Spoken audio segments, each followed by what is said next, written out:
So this is a video in defense of Bihar. Since the last 3 days, the newspaper media is printing a research that was published recently, which said that the breast milk in Bihari women contains traces of uranium. Now, if you read the original research papers, which I went through and which I will share also, this research paper talks a lot about 6 districts in Bihar, and there is a district called as Khagaria. This has the highest amount of traces of uranium in the breast milk, and Nalanda has the least amount of traces in uranium.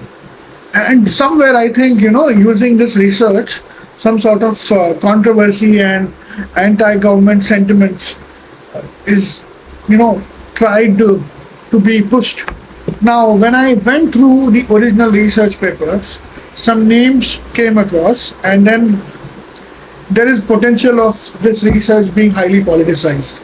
Now, this is where India enters uh, a place of politicizing research, creating fear among people, and this has been going on in the US for the last 30 years. Okay, around vaccines, around fracking, and around climate change.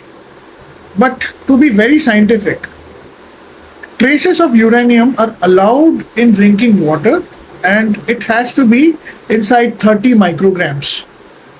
It is only Germany which has brought down the value to be or around 10 micrograms, but the traces of uranium in the breast milk was found to be less than 5 micrograms, even in the district which has the highest amount of traces of uranium.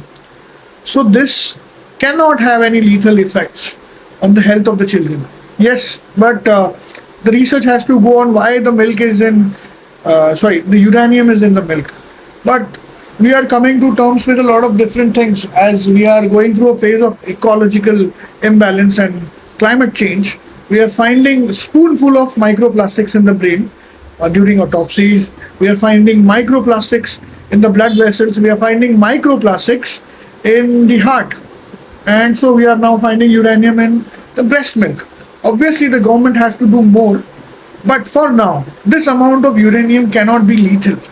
Even this research concludes that this amount of uranium cannot, in long term, create problems for the children physically. But yes, the intellectual capacity and the mental health, any problems cannot be ruled out for now. So the research will be going there. So